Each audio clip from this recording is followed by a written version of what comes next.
ರಾಜ್ಯ ಸಾರಿಗೆ ನೌಕರರ ಮುಷ್ಕರ ಏನಿತ್ತು ಅದರಿಂದ ಸಾಕಷ್ಟು ಜನಕ್ಕೆ ಸಮಸ್ಯೆ ಆಗಿದೆ. ಎಷ್ಟೋ ಹೆಣ್ಣು ಮಕ್ಕಳು ದೇವಸ್ಥಾನಕ್ಕೆ ಹೋಗಿದ್ರೋ ಅಥವಾ ಮತ್ತೊಂದಕ್ಕೆ ಹೋಗಿದ್ರೋ ಏಕಾಏಕಿ ಸ್ಟ್ರೈಕ್ ಅನ್ನೋದು ಗೊತ್ತಾಗ್ತಿದ್ದಂಗೆ ಕೆಲವು ಜಾಗಗಳಲ್ಲೇ ನಿಲ್ಲಬೇಕಾಯಿತು. ಕೆಲವು ಮಕ್ಕಳನ್ನು ಎತ್ಕೊಂಡ್ಬರುವಂಥದ್ದು ಸಾಕಷ್ಟು ದೃಶ್ಯಗಳನ್ನು ನೋಡಿದಾಗ ಸಾಕಷ್ಟು ಜನಕ್ಕೆ ಸಮಸ್ಯೆ ಆಗಿದೆ.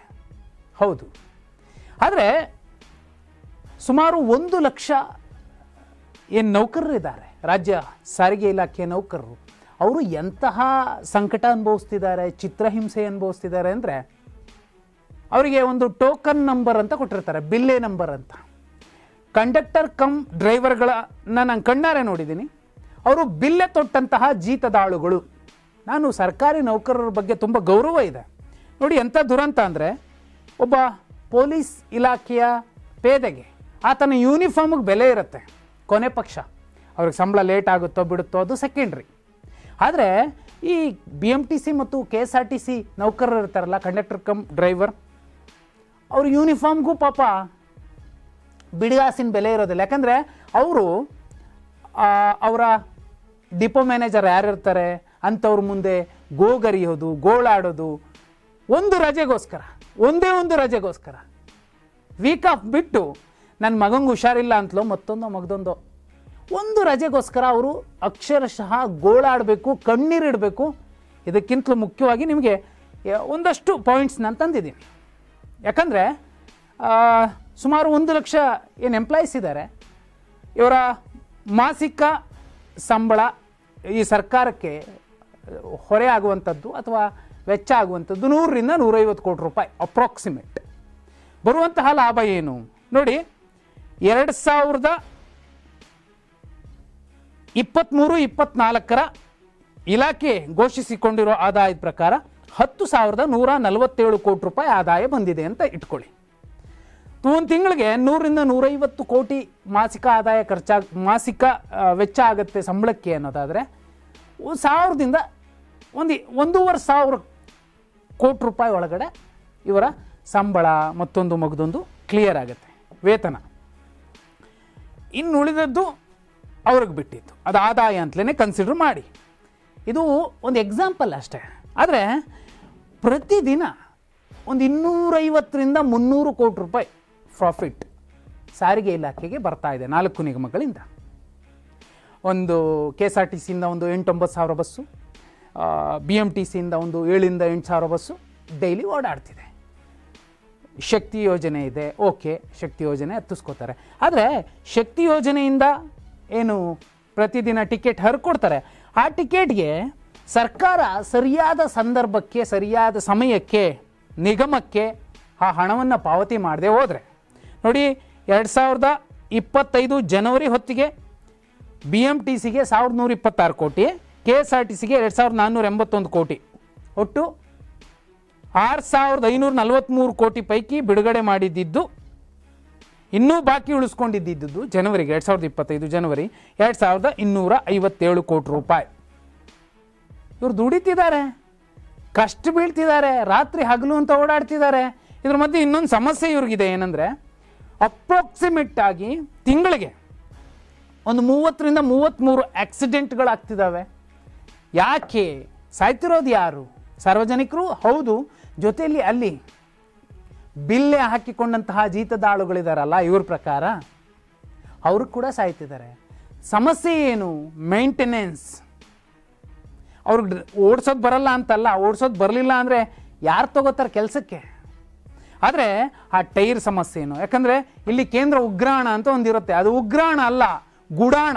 ಬಕಾಸುರರು ಕೂತ್ಕೊಂಡಿರುವಂತಹ ಗುಡಾಣ ಅಂತ ಖುದ್ದು ಆ ಕೆಲಸ ಮಾಡುವಂತಹ ಕಾರ್ಮಿಕರೇ ಹೇಳ್ಕೊತಾರೆ. ಅಲ್ಲಿಗೆ ಬರುವಂತಹ ಇಂಧನ ಭತ್ಯೆಗಳಿರಬಹುದು, ಇಂಧನ ಇರಬಹುದು, ಆ ಸ್ಪೇರ್ ಪಾರ್ಟ್ಸ್ ಇರಬಹುದು, ಯಾವ ಕ್ವಾಲಿಟಿಲಿರುತ್ತೆ ಅನ್ನೋದನ್ನು ಕೂಡ ಸರಿಯಾಗಿ ನಿಗಾ ಮಾಡಿ ನೋಡಬೇಕಾಗತ್ತೆ. ಇಲ್ಲಾಂದರೆ ಯಾಕಪ್ಪ ತಿಂಗಳಿಗೆ 30-33 ಆಕ್ಸಿಡೆಂಟ್ ಆಗುತ್ತೆ ಅಂದರೆ ಯಾಕಾಗ್ತಿದೆ? ಅತಿ ದೊಡ್ಡ ಸಾರಿಗೆ ಅವಾರ್ಡ್ಗಳನ್ನೆಲ್ಲ ತಗೊಂಡಿದೆ, ಜೊತೆಯಲ್ಲಿ ಬಹುದೊಡ್ಡ ಉದ್ಯೋಗಿಗಳ ಪಡೆಯನ್ನು ಇಟ್ಕೊಂಡಿದೆ, ಲಾಭದಲ್ಲಿದೆ. ಆದರೂ ಆಕ್ಸಿಡೆಂಟ್ಗಳು ಯಾಕಾಗ್ತಿದೆ? ಅವ್ರನ್ನ ನೋಡಿ, ಸಿಂಪಲ್ಲಾಗಿ ನೀವು ಹೆಂಗೆ ತಿರ್ಕೊಂಡ್ಬಂದರೂ ಕೂಡ ಅವ್ರ ತಲೆ ಮೇಲೆ ಕೇಸ್ಗಳು ಹಾಕಿ ಬೀಳ್ತಾರೆ. ಓಕೆ, ಇದು ಲಾಭದ್ದು ಬರೀ ಟಿಕೆಟ್ ಹಂಚಿಕೆಯಿಂದ ಅಷ್ಟೇ ಬರೋದಿಲ್ಲ. ಆ ಬಸ್ ಸ್ಟ್ಯಾಂಡ್ಗಳಲ್ಲಿ ಮಳಿಗೆಗಳಿರ್ತಾವಲ್ಲ, ಕನಿಷ್ಠ ಅಂದರೂ 1 ಲಕ್ಷದಿಂದ 20 ಲಕ್ಷದವರೆಗಿನ ಮಾಸಿಕ ಬಾಡಿಗೆ ಸಿಗುವಂತಹ ಮಳಿಗೆಗಳು ಇಡೀ ರಾಜ್ಯದಲ್ಲಿವೆ. ಅದರಿಂದ ಬಂದಿರುವಂತಹ ಕೋಟ್ಯಾಂತರ ರೂಪಾಯಿ ಲಾಭನೂ ಪಕ್ಕ ಕಡೆ ಇರುತ್ತೆ. ಆದರೆ ಇವರು 38 ತಿಂಗಳ ವೇತನ ಹಿಂಬಾಕಿಯನ್ನು ಉಳಿಸ್ಕೊಂಡಿದೆ ಸರ್ಕಾರ. ಯಾಕಂದರೆ ಸಿದ್ದರಾಮಯ್ಯ ಅವರು ಅಧಿಕಾರಕ್ಕೆ ಬರೋಕ್ಕಿಂತ ಮುಂಚೆ BJP ಏನಿತ್ತು ಅದು ಉಳಿಸ್ಕೊಂಡಿದ್ದದ್ದು ಎಲ್ಲ ಸೇರಿಸಿ ಈಗ ಒಟ್ಟಿಗೆ ಕೊಡಬೇಕಾಗಿದೆ. ಆದರೆ ಇದೇ BJP ಸರ್ಕಾರ ಇದ್ದಾಗ ಮತ್ತೆ ಇವರು ಸ್ಟ್ರೈಕ್ ಮಾಡಿದರು, ನೌಕರರು, ಸಾರಿಗೆ ನೌಕರರು. ಆಗ ಎಸ್ಮಾ ಜಾರಿ ಮಾಡಿ 1,000 ಚಿಲ್ಲರೆ ಜನರನ್ನು, 1,200 ಏನೋ ಕೆಲಸದಿಂದಲೇ ತೆಗಿಬೇಕಾಯ್ತು. ಅವ್ರಿಗೆ ಕೆಲಸನೂ ಸಿಕ್ಕಿಲ್ಲ ಪಾಪ. ಆ ಕುಟುಂಬಗಳು ಬೀದಿಗೆ ಬಂದಿದ್ದಾವೋ ಏನಾಗಿದವೋ ಅದ್ರ ಬಗ್ಗೆ ಎರಡು ಮಾತಾಡ್ತಿಲ್ಲ ಈಗಿನ ಸರ್ಕಾರ. ಆದರೆ ಈ ಹಿಂದಿನ ಸರ್ಕಾರ ಮಾಡಿದ ತಪ್ಪನ್ನೇ ಇವರು ಮಾಡ್ತಿದ್ದಾರೆ. 38 ತಿಂಗಳ ಹರಿಯರ್ಸ್ ಕೊಡೋದ್ರ ಬದಲಿಗೆ ಇಲ್ಲ ನಾವು 14 ತಿಂಗಳ ಹರಿಯರ್ಸ್ ಕೊಡ್ತೀವಿ ಅಂತ ಹೇಳ್ತಿದ್ದಾರೆ. ಇಲ್ಲಿ ಯಾರೋ ನಾವು ಅವರು ಇವರು ಅಧ್ಯಕ್ಷರು ಮತ್ತೊಂದು ಮಗದೊಂದು ಅಂತ ಬರ್ತಾರೆ, ಅಧಿಕೃತವಾಗಿ ಮಾತಾಡ್ತಾರೆ, ಸರ್ಕಾರಗಳ ಮಧ್ಯೆ ಸೇತುವೆ ಥರ ವರ್ತಿಸ್ತಾರೆ. 2 ದಿನ ಕೆಲಸ ಇರುತ್ತೆ, ಮುಷ್ಕರ ಇರುತ್ತೆ.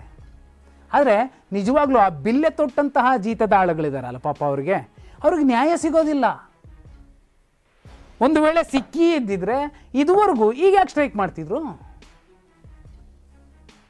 ನಿಮ್ಗೆ ಇನ್ನೂ ಎಕ್ಸಾಂಪಲ್, ರಾಜ್ಯದಲ್ಲಿ 224 ಜನ ಶಾಸಕರಿದ್ದಾರೆ, 75 ಜನ MLCಗಳಿದ್ದಾರೆ. ಇವರಿಗೆ ತಿಂಗಳಿಗೆ 2,39,00,000 ಸಂಬಳ ಹೋಗುತ್ತೆ ಒಬ್ಬರಿಗೆ. ಅಂದರೆ MLCಗೆ ಮತ್ತು MLAಗೆ ಯಾವತ್ತಾದರೂ ಒಬ್ಬ MLA ಅಥವಾ MLC ನನಗೆ ಸಂಬಳ ಬಂದಿಲ್ಲಪ್ಪೋ, ನನಗೆ ಹರಿಯರ್ಸ್ ಬಂದಿಲ್ಲಪ್ಪೋ ಅಂತ ಸ್ಟ್ರೈಕ್ ಮಾಡಿರುವಂಥದ್ದು ಯಾವ್ದಾದ್ರು ಒಂದು ಎಕ್ಸಾಂಪಲ್ ಇದೆಯಾ? ಇಲ್ಲ. ಆದರೆ ಇವರು, ಯಾಕಂದರೆ ನಾನು ಇನ್ನೊಂದು ಸಲ ಹೇಳ್ತೀನಿ, ಬಿಲ್ಲೆ ತೊಟ್ಟಂತಹ ಜೀತದಾಳುಗಳ ರೀತಿಯಲ್ಲಿ ಅವರು ದುಡಿತಿದ್ದಾರೆ, ಕಂಡಕ್ಟ್ರು ಮತ್ತು ಡ್ರೈವರ್ಗಳು.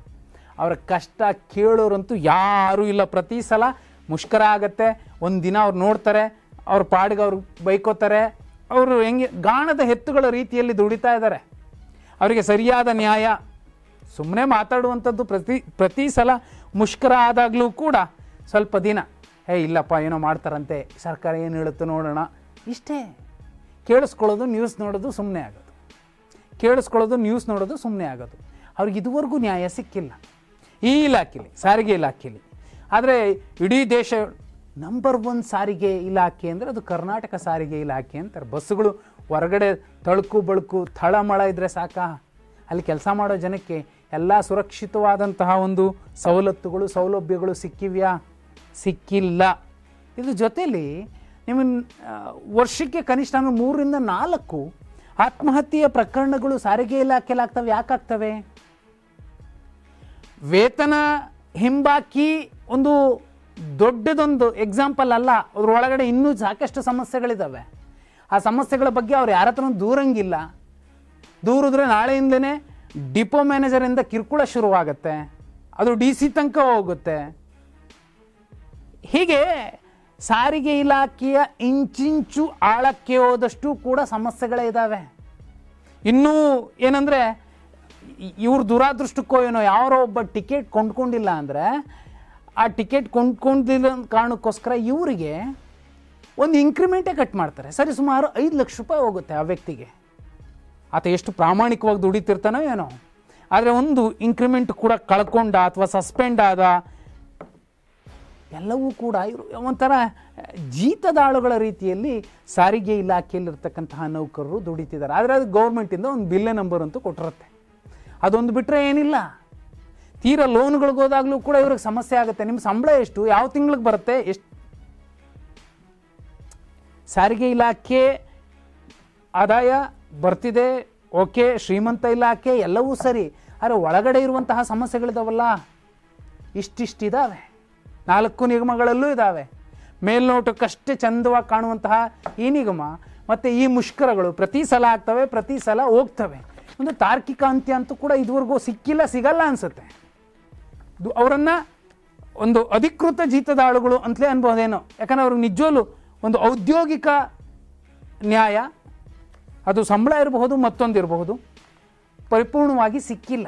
ಆ ಕಾರಣಕ್ಕೋಸ್ಕರನೇ ಪ್ರತಿ ಸಲ ವರ್ಷಕ್ಕೊಂದ್ಸಲ ರಾಜ್ಯ ಸಾರಿಗೆ ನೌಕರರಿಂದ ಮುಷ್ಕರ ಅಂತ ಸುದ್ದಿ ಆಗ್ತಾನೆ ಇರುತ್ತೆ. ಆದರೆ ಅವ್ರಿಗೆ ಮಾತ್ರ ನ್ಯಾಯ ಸಿಕ್ಕಿಲ್ಲ. ಸಿಗಬೇಕಾಗಿದೆ.